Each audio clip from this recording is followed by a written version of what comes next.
God spoke all these words, saying, I am Yahweh your God, who brought you out of the land of Egypt, out of the house of bondage. You shall have no other gods before me. So, of course, the context of this, as we've just been reading, is that the people of Israel have finally made it to the mountain of God, and now he's meeting with them.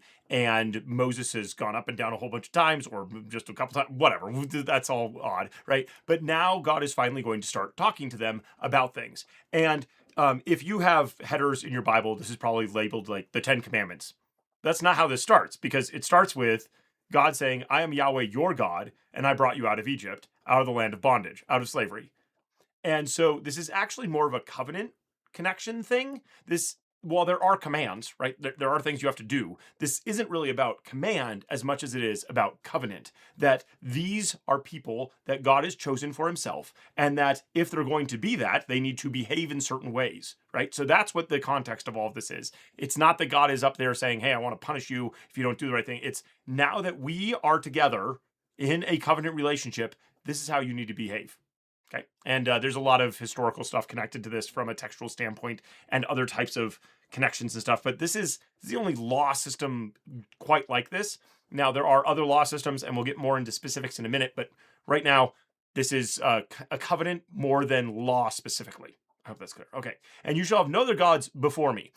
That word can also be translated beside or in front of or in conflict with. And so all of that apparently is kind of wrapped up in the language here. It's not that there are no other gods, right? The way that we have it today with kind of our concept of monarch of stuff, but like monotheism. But instead, it is this idea of you're not setting anything else. There's nothing else. I'm at the top. There's nothing else. Okay, and there's a lot of historical stuff to go into that, and depending on your commentary and the bent that they're coming from, they might push a certain way as far as what this text is actually saying. But this is just saying, don't set up anything else that's going to get in my face between you and me, or that you're going to do instead of me, or that you're going to do in addition to me. Like there are no other gods that you are worshiping, because I am the one who brought you out of Egypt. Okay. So we have your no other gods. Okay. And then you shall not make for yourself an idol, nor any image of anything that is in the heavens above, or that is on the earth beneath, or that is in the water under the earth. You shall not bow yourself down to them, nor serve them, for I, Yahweh your God, am a jealous God, visiting the iniquity of the fathers on the children, on the third and on the fourth generation of those who hate me, and showing love and kindness to thousands of those who love me and keep my commands.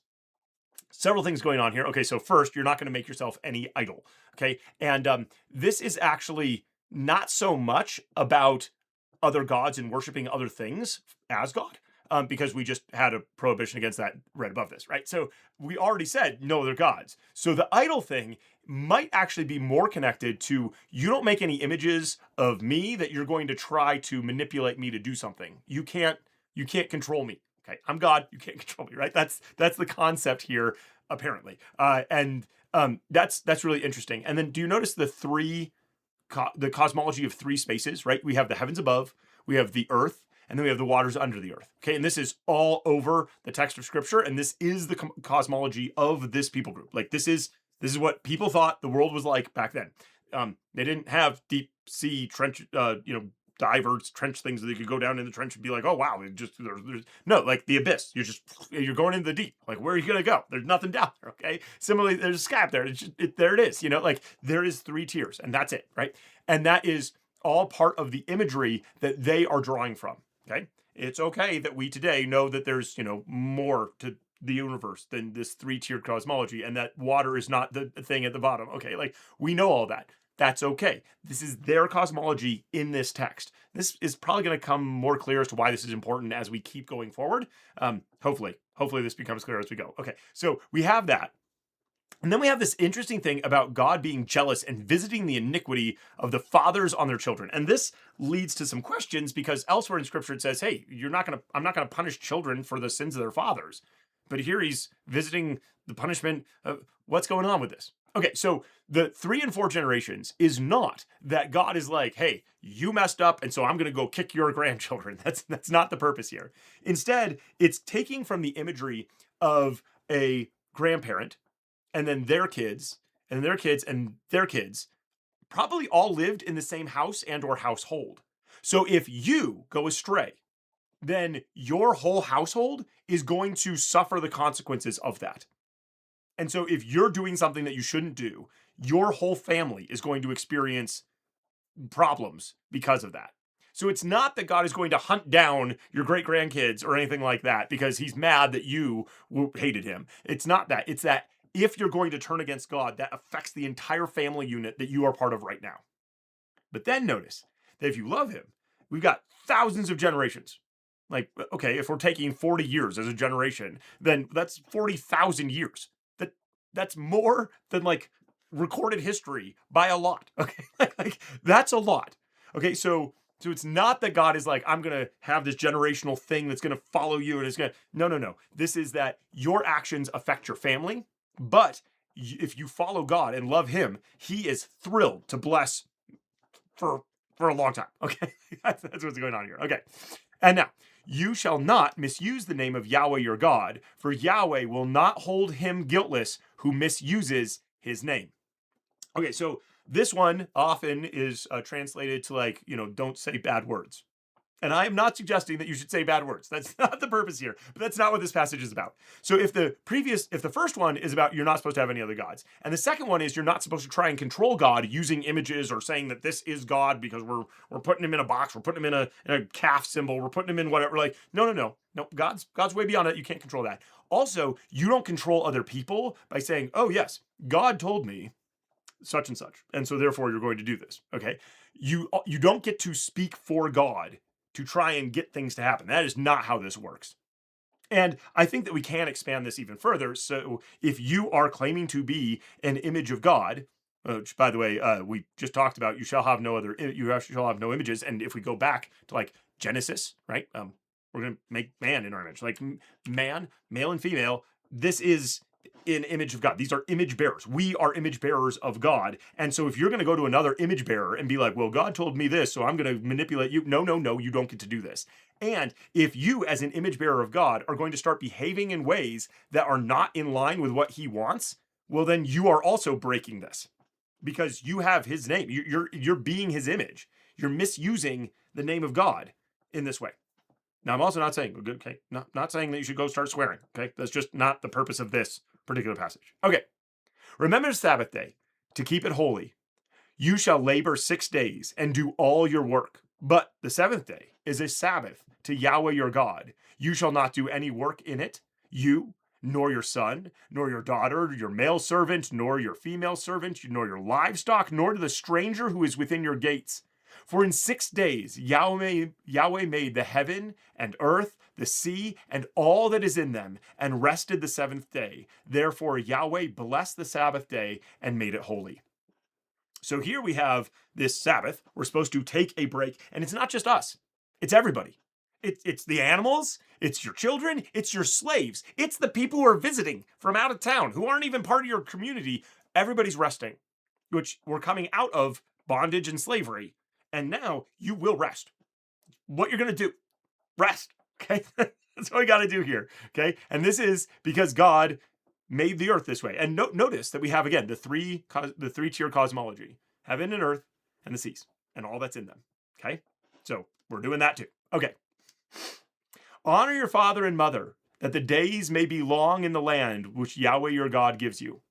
Okay. So this one is interesting because different commentators kind of go different places with this. Some have commented that, no, this is about just taking care of your parents in their old age, which certainly would be part of this, right? You're taking care of your parents. Other people are like, no, you need to obey everything your parents tell you, okay? Except for maybe if they tell you to break God's laws or something, but okay, that kind of thing.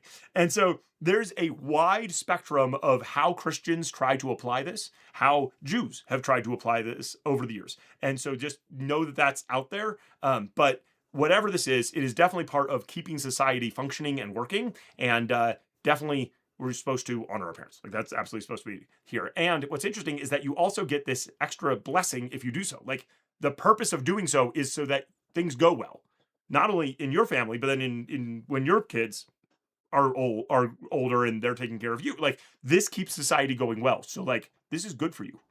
Okay? You shall not murder. You shall not commit adultery. You shall not steal. Okay. Now, if you have, grown up in the church for a long time, you've probably seen this as you shall not kill, which then can lead to some questions about like, well, so can I not have a hamburger, or can I not fight in wars, or like whatever. And there are, again, a wide variety of Christian responses and answers to, those kinds of questions and what you're supposed to do and that kind of stuff. This does not address pacifism and saying I'm not going to fight in a war.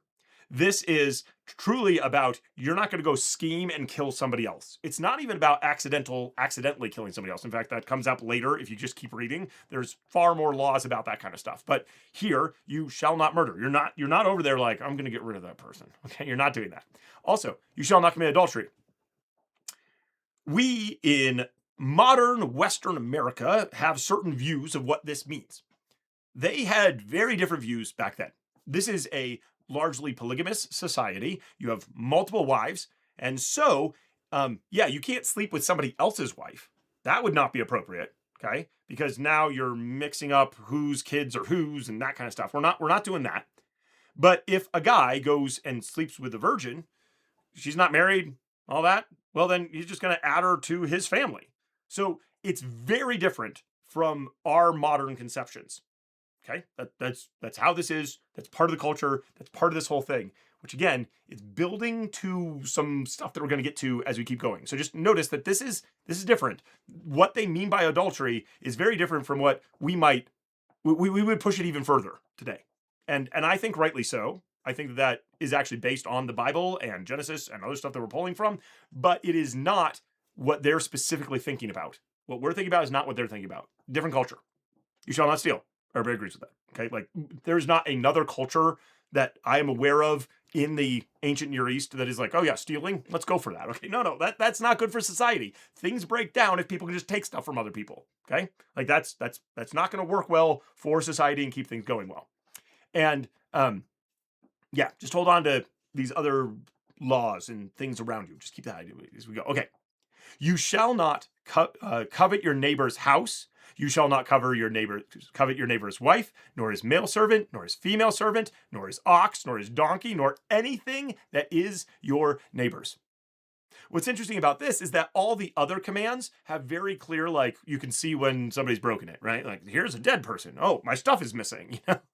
like, oh, my daughter's pregnant. Okay. Or, oh, look, my kid is acting up and is not taking care of me in my old age. Oh, I've set up another statue. Like those kinds of things. But this is driving down to your heart. Okay. Now they didn't think heart. They thought more like abdomen, whatever. Okay. So they have this idea of recognizing that when you are going to do something bad, it starts with a desire. And that desire is not something other people can see. No one can look at you and be like, oh, you're coveting that. You want that. You want to take that. Okay. Nope. Okay. Also, what's interesting is that when we get to Jesus, he's going to take these commands and some of those he's going to ratchet up crazy. Like, you shall not murder. He's like, look, if you've ever been like, I hate you. He's like, that you're doing the same thing. Because again, the heart has a particular thing. Now, your actions do have very severe consequences. Okay, if you go and actually shoot somebody, kill somebody, that is significantly worse than being like, I don't like you. But Jesus says the attitude is similar. And that's going down to this coveting thing, this I don't like you or whatever, right? So the heart actually matters, and it's even in here. I think that's interesting. All the people perceived the thunderings, the lightnings, the sound of the trumpet, and the mountain smoking. When the people saw it, they trembled and stayed at a distance. They said to Moses, speak to us with us yourself, and we will listen, but don't let God speak with us, lest we die. Moses said to the people, don't be afraid, for God has come to test you, and that his fear may be before you, and that you won't sin. The people stayed at a distance, and Moses came near to the thick darkness where God was. Okay, so the people are like, oh my goodness, yeah, we hear it loud and clear, very loud and clear, and we don't, this is bad for us. We can't handle this. So you just take care of this, Moses, and we're gonna bow out. And Moses is like, well, God's not mad. He's not trying to kill you. He's not setting that. No, he's trying to say, look, we're in relationship now. Okay. I'll talk to him. Okay, I'll do it. Now, what's interesting is that there have been multiple verses dealing with this idea of like, don't come near the mountain, don't touch the mountain, stay at a distance. Well, they're staying at a distance. They're staying at a distance. I was unable to find anything in the commentaries about that. I think that's interesting that's repeated so much, and then like it's kind of anticlimactic. Like, yeah, they didn't do it. So if you know any resources on this, please let me know, because I'm very curious why this is a thing. It didn't show up in anything that I was able to find. Okay. Yahweh said to Moses, "This is what you shall tell the children of Israel. You yourselves have seen that I have taken that I have talked with you from heaven. You must certainly not make gods of silver or gods of gold for yourselves to be alongside me. You shall make an altar of earth for me, and shall sacrifice on it your burnt offerings and your peace offerings, your sheep and your cattle. In every place where I record my name, I will come to you and I will bless you. If you make me an altar of stone, you shall not build it of cut stones, for if you lift up your tool on it, you have polluted it. You shall not go up by steps to my altar, that your nakedness may not be exposed to it." Okay, so some interesting things here. One, we have earth altars, like made out of earth, like you just pile up dirt, and we don't have any of those, as far as I know, like left because they're made out of earth. Now we do have like baked brick ones, like you make brick out of dirt and then but like this kind of thing, we don't seem to have any. We don't seem to have any records of it. We do later have them building like like things, and if you've ever seen pictures, it's typically of a very smooth, well crafted altar. But no, we're just supposed to use just nature, just build that thing up, because this is what don't pollute it with your trying to make it perfect. Okay, don't do that. You're not gonna be able to do it. Okay. And then we have this fun thing about don't put steps, because then your nakedness, people can see you like that. Man, look up, and don't do that. And that's really strange for us, right? Like it's weird. Okay, like it's actually kind of funny, but in their culture, this makes perfect sense, because in the cultures around, nudity plays a huge part in worship of the gods, right? You're just letting it hang out there. You're doing sexual stuff, like this stuff's going on. You're not supposed to be part of that, though. You're different. You're not doing that. Okay. Now, these are the ordinances which you shall set before them. If you buy a Hebrew servant, he shall serve 6 years, and in the 7th he shall go out free without paying anything. If he comes in by himself, he shall go out by himself. If he is married, then his wife shall go with him. If his master gives him a wife, and she bears him sons and daughters, the wife and her children shall be her master's, and he shall go out by himself. But if the servant shall plainly say, "I love my master, my wife, and my children, I will not go out free," then his master shall bring him to God, and shall bring him to the door or to the doorpost, and his master shall bore his ear through with an awl, and he shall serve him forever. Okay, so first off, slavery, right? Like we just started this section with, hey, you were slaves in Egypt. You are no longer slaves. And now, hey, if you got slaves, here's how you treat them. In fact, we'll get to some stuff later. Like, what? Okay, so several things. And there's a lot. I even made a video on this topic, and then people commented on it. And, there's a lot going on here. Okay, and I wish we had time to go through it. And I wish I was an expert on this. I am not. The reality is that in this culture at this time, slavery was rampant. Now, this isn't slavery, this part at least, is not slavery as in like, hey, I'm going to own you forever, I'm buying you whatever. In fact, it's you're a debt slave, and within 6 years, you're going to be set free. And there are people who say, oh, look, the Bible is just way better than all the other books that are out there. And there are some things, but here, like, it's worse. Because there's other codes that are like 3 years, and in the 4th year, you get set free. The Bible has it 6. I'm guessing that's because of the whole, like, Sabbath thing. It's probably what's going on here. But it's interesting that you have something that's less for paying off debts in these other cultures. Okay, but here we have 6 years. This is what it has.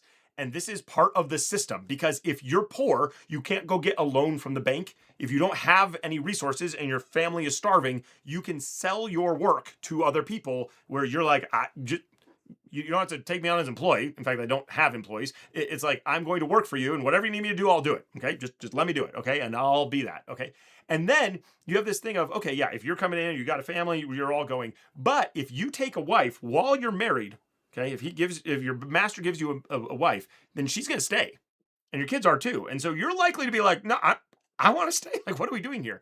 And that's where they take you to the door frame. And why the door frame? It's because doorways have like symbolism of like, this is where stuff happens. This is like the connection point, the portal between this place and out there and all that kind of stuff. And we're going to bind you to the building. And how are we going to connect you to this building, to this household? We're going to take an awl, which is it's like a screwdriver, but it's just a very pointy thing that just tapers out. And it's actually used for like leather working, where you punch holes in the leather to be able to sew things together. Okay, that's where it comes from. And they're going to take you, you're going to put it against your ear against the door post, and you're going to jam through it. Okay, and now you're going to be linked to this building, to this family, to this household. And that's also why slaves often are depicted with the earring too, right? Because now you've got that symbol of it. And I guess they sometimes put rings in and whatnot with this, apparently. Okay, that's a whole thing that's going on with this. The bondservant thing comes up later in the Bible, where the New Testament authors are like, hey, we should be like bondservants to Christ. Okay, so like this imagery comes around. Why do we not get rid of slavery right now? Well, because again, this is a book that was produced at this time in this particular culture. This is not a book, unlike other religious structures that have the story of their divine book coming down as is, out of heaven, God's specific words. This is God working with people via the Holy Spirit to get the message that he wants to get across. Okay? And so these people are writing from their context. They are not getting a download about the perfect way of doing any kind of economic structures. There isn't a new economic theory coming from this. Okay? We don't have capitalism in here. We don't have whatever would come after capitalism. We don't have the perfect system in this. We have this culture and how they're working, and how are you supposed to work in it? Hold on to that thought, because there's more coming up in a minute. If a man sells his daughter to be a female slave, she shall not go out as the male servants do. If he doesn't please her, if she doesn't please her master, who has married her to himself, then he shall let her be redeemed. He shall have no right to sell her to a foreign people, since he has dealt deceitfully with her. If he marries her to his son, he shall deal with her as a daughter. If he takes another wife to himself, he shall not diminish her food, her clothing, or her marital rights. If he doesn't do these three things for her, she may go free without paying any money. So, I asked my students, so you girls in here, does this sound fair? The other guys get to go free after 6 years. They're like, no, that doesn't sound fair. Right. Because this is very different.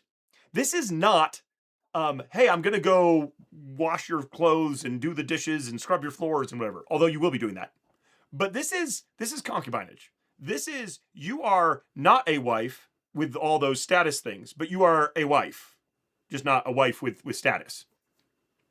And because of that, you don't go free. You don't leave. You're part of the household now, because you're now, in a sense, connected, married, but not with any legal stuff, to the master. So this is not, you're going to go be employed. This is, you're going to go be part of this family, probably because your family doesn't have dowry money to give to somebody to like take you and take care of you for the rest of your life. So this is a way that you can go, even if your parents can't afford to marry you off to someone, to get you married off to somebody. Okay. So this is also like, what? Like, this is, I don't think that there is anybody here today, and if you are this way in the Western American world, I don't know why. That's weird. We could chat about that, I guess. This is not something that we're like, this is a good ideal, right? Like this, let's make this happen. Like, let's make certain that somebody who's poor goes and becomes a servant, a slave for somebody, and that actually means that they get to, be part of the family, if you know what I mean, and they get to produce children, and no, that isn't great, okay? But we are taking care of people who don't have any resources in this culture, in this way, in the structure here. And you are not allowed to mistreat these girls. You can't do that. You're not allowed to. Even if you don't like them, you're not allowed to, because you have done this thing with them. Okay. And if you do stop taking care of them, then they get to go back to their family free and clear because you stopped doing the role that you were supposed to take with this. Okay. I hope that's painting the picture correctly. We'll see how we go. Okay. Yeah. Okay. So all of this, and then we can just keep going on. And there's more, and there's more, and there's more, and maybe we'll be able to keep going. But right now we're gonna stop there. And as I was thinking about this, there's just so much that's like, what is this? Right? Like, what's going on? I thought about this. 1 Corinthians 9. For it is written in the law of Moses, you shall not muzzle an ox while it treads out the grain. Is it for the oxen that God cares? Or does he say it assuredly for our sake?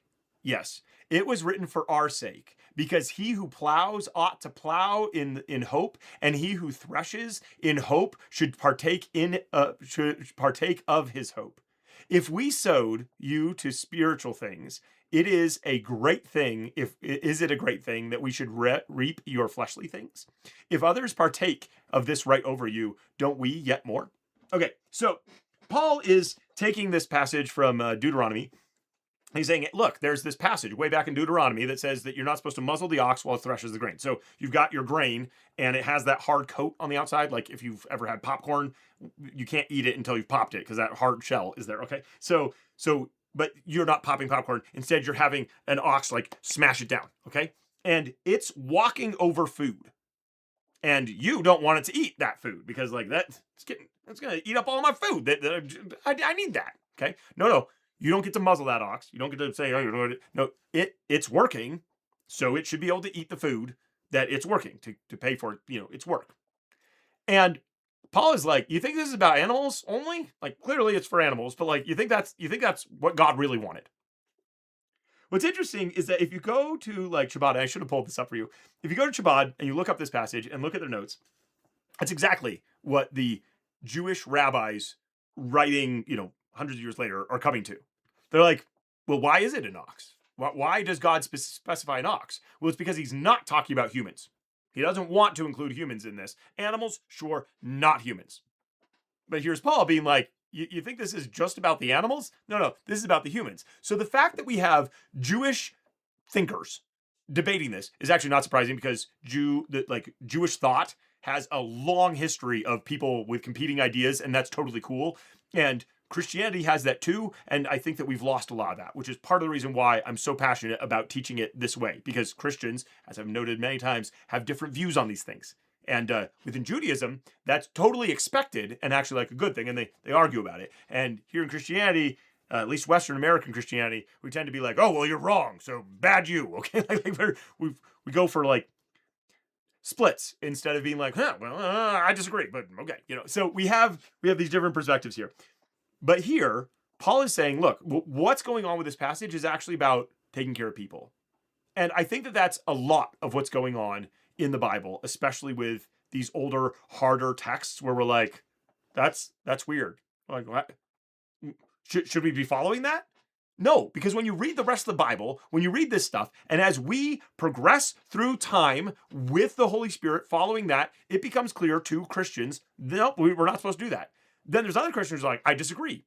And there's, arguments and stuff about that. And the slavery thing, I think, is a clear example of this. Now, other people are like, historically, what are you talking about? Christians were in power for a long time. They didn't get rid of it.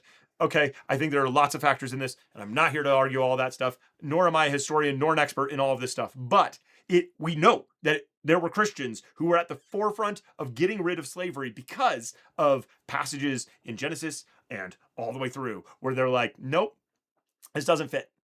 So while slavery was allowed, God allowed that to happen and actually had rules for people who were practicing it because that was the economic structure in which this was. Later on, people are like, we're in a new economic structure and this is not okay because this is not how we treat people. And even if you had slaves, God's like, look, you better treat them well. And if you keep reading, there's stuff that's even more complicated and potentially confusing and painful for you, where you're like, I don't like this. Yeah, that's okay. Because this is a different culture and it's written in such a way that it is still bringing us into truth. But it's not God downloading new information to these people and being like, look, this is how things should be. Okay. And actually, even today, I think there are a lot of people who are in an economic situation where they feel like they are stuck in their job. They can't do anything else. They are stuck with their bad boss because if they leave, they have no income. So in a lot of ways, I think that there are closer similarities, although it's not quite the same as we own you. Okay, we can beat you to death. Okay, or almost to death. Okay, we don't have things like that, but we have stuff that's pretty bad here too. And that's where I wonder how far into the future before people look back and be like, well, they did what? That's crazy. Okay. And this is where, as followers of God, we need to make certain that we are treating people well and that we are following the same thing of, as imagers of God, are we treating people the way that God treats us? And are we showing people who God is through that? I think those are important questions. So that's where we're going to stop for now.